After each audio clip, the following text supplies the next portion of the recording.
एक टाइम था जब इंडिया के हर घर में एक इंटेलिजेंट लड़का, उसका रोबोट दोस्त और उनकी क्रेजी इन्वेंशंस टीवी पर छाई हुई थी।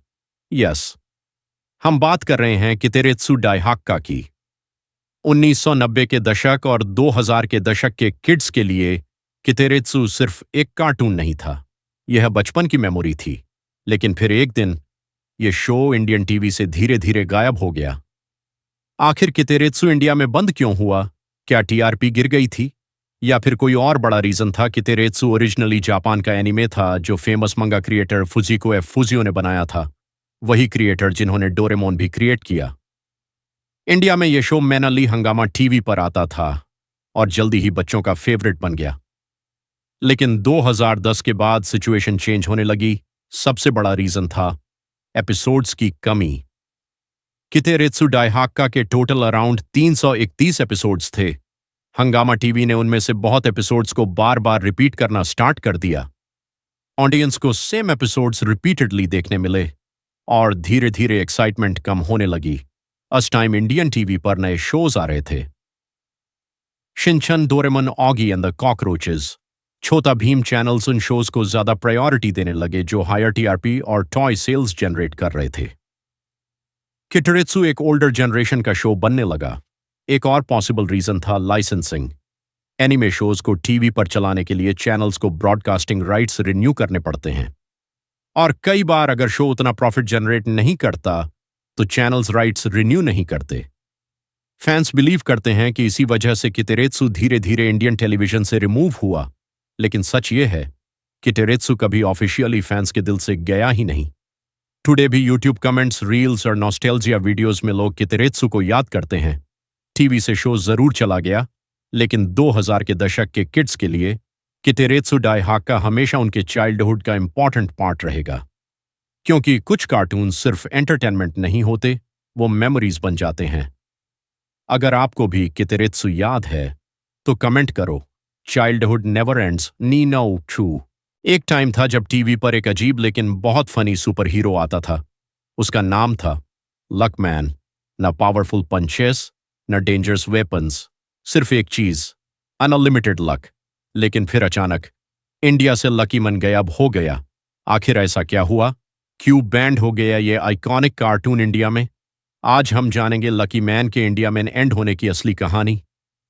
लकी मैन एक जापानीज एनिमे था जो मंगा से अडेप्ट हुआ था।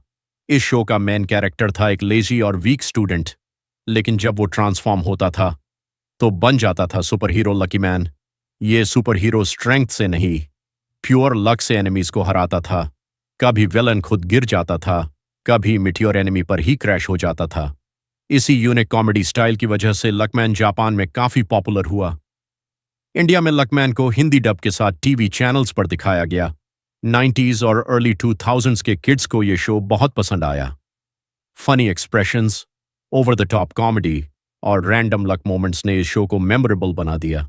उस टाइम एनिमे इंडिया में इतना कॉमन नहीं था, इसलिए लकमैन जैसे शोज अलग फील देते थे। लेकिन धीरे धीरे लकमैन टीवी से डिसअपियर होने लगा। इसके पीछे कई रीजंस थे। एक, न्यू कार्टून्स का एरा। 2000 के बाद इंडियन टीवी पर नए कार्टून्स का फ्लड आ गया। चैनल्स को एक्शन पैक्ड और मॉडर्न एनिमेशन वाले शोज ज्यादा प्रॉफिटेबल लगने लगे। बेन 10, डोरेमोन, शिनचान और पोकेमोन जैसे शोज टीआरपी डोमिनेट करने लगे। ओल्ड एनिमे शोज को स्लोली रिप्लेस कर दिया गया। लकी मैन के एपिसोड्स भी लिमिटेड थी। शो बहुत लंबा नहीं था और चैनल सेम एपिसोड्स रिपीट करते रहते थे। ऑडियंस रिपीट टेलीकास्ट से बोर होने लगी। कई ओल्ड एनिमे शोज की तरह लकी मैन के ब्रॉडकास्टिंग राइट्स भी प्रॉब्लम बन गए। कभी लाइसेंसिंग एक्सपायर हो जाती है, कभी डबिंग कॉस्ट्स ज्यादा होती हैं और चैनल्स डिसाइड करते हैं कि नए शोज लाना ज्यादा प्रॉफिटेबल है। न्यू जनरेशन के व्यूअर्स फास्ट एनिमेशन और हाई एक्शन स्टोरीज प्रेफर करने लगे। लकी मैन का सिंपल आर्ट स्टाइल और old school comedy modern audience को उतना अट्रैक्ट नहीं कर पाई। लेकिन एक इंटरेस्टिंग बात यह है, टीवी से गायब होने के बाद भी लकमैन कंप्लीटली फॉरगॉटन नहीं हुआ। आज भी ओल्ड फैंस इंटरनेट पर क्लिप्स शेयर करते हैं, मीम्स बनाते हैं और नॉस्टैल्जिया फील करते हैं। कई लोग मानते हैं कि लकमैन अपने टाइम से बहुत अलग शो था। तो दोस्तों, लकमैन इंडिया में ऑफिशियली किसी बिग कंट्रोवर्सी की वजह से बंद नहीं हुआ। ये mostly changing TV trends, licensing issues और न्यू जनरेशन कार्टून्स की वजह से डिसअपीयर हो गया। क्या आपको वो दिन याद हैं जब हर गर्मी की छुट्टी एक एडवेंचर जैसी लगती थी? जब दो भाई अपने घर के पीछे रोलर कॉस्टर, रॉकेट और अजीबोगरीब मशीनें बनाते थे। हाँ, हम बात कर रहे हैं फिनेस एंड फर्ब की। भारत के लाखों बच्चों के लिए ये सिर्फ एक कार्टून नहीं था, ये बचपन का एक हिस्सा था। लेकिन फिर अचानक ये शो भारतीय टीवी से गायब होने लगा। आखिर ऐसा क्या हुआ? भारत में फिनियस एंड फर्ब क्यों बंद हो गया? आज हम जानेंगे इसकी पूरी कहानी। फिनियस एंड फर्ब पहली बार 2007 में शुरू हुआ था और बहुत जल्दी दुनिया के सबसे लोकप्रिय कार्टून्स में शामिल हो गया। भारत में यह शो डिज्नी चैनल इंडिया पर बेहद लोकप्रिय हुआ। बच्चों को पसंद था। फिनीस के पागलपन भरे इन्वेंशंस, फर्ब की शांत इंटेलिजेंस, कैंडस का अपने भाइयों को पकड़ने की कोशिश करना और पेरिड प्लेटिपस की डूफनसमीरटस से लड़ाई, हर एपिसोड नया और मजेदार लगता था। इसका हिंदी डब भी भारतीय दर्शकों को बहुत पसंद आया। आज भी कई लोग इसके डायलॉग्स और सॉन्ग्स याद करते हैं। 2000 के दशक के आखिर और 2010 के दशक की शुरुआत में ये डिज्नी इंडिया के सबसे बड़े कार्टून्स में से एक बन गया। लेकिन कुछ सालों बाद चीजें बदलने लगीं। सबसे बड़ा कारण था डिज्नी चैनल इंडिया की स्ट्रैटेजी बदलना। 2010 के दशक के बीच में भारतीय बच्चों के टीवी चैनल्स ने ज्यादा फोकस करना शुरू किया। इंडियन कार्टून्स पर, कॉमेडी शोज पर और ऐसे कंटेंट पर जिन्हें बार बार चलाया जा सके। चैनल्स ने देखा कि मोटू पतलू, रोल नो 21, छोटा भीम जैसे इंडियन कार्टून्स भारत में बहुत ज्यादा टीआरपी ला रहे थे। इसी वजह से विदेशी कार्टून्स को धीरे धीरे कम एयर टाइम मिलने लगा। एक और बड़ा कारण था खुद डिज्नी। डिज्नी चैनल ने धीरे धीरे अपने पुराने क्लासिक कार्टून से दूरी बनानी शुरू कर दी। कंपनी अब फोकस कर रही थी नए डिज्नी शोज पर, स्ट्रीमिंग प्लेटफॉर्म्स पर और फ्रेंचाइज कंटेंट पर।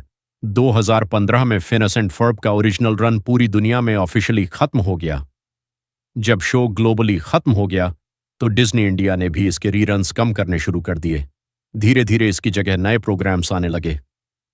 एक और छुपा हुआ कारण था भारत में स्मार्टफोन्स और यूट्यूब का तेजी से बढ़ना।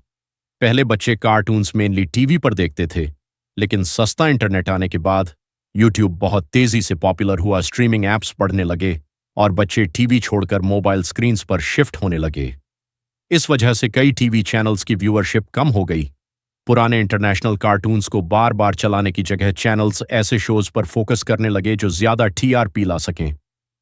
लेकिन सबसे इंटरेस्टिंग बात यह है कि फिनिस एंड फर्ब कभी सच में खत्म नहीं हुआ। आज भी इसकी फैन फॉलोइंग बहुत बड़ी है। अब भी इसके मीम्स वायरल होते हैं, सॉन्ग्स लोगों को याद हैं और क्लिप्स इंटरनेट पर ट्रेंड करते रहते हैं। डिज्नी ने इस सीरीज से यादें बन जाते हैं। तो आपका फेवरेट मोमेंट कौन सा था?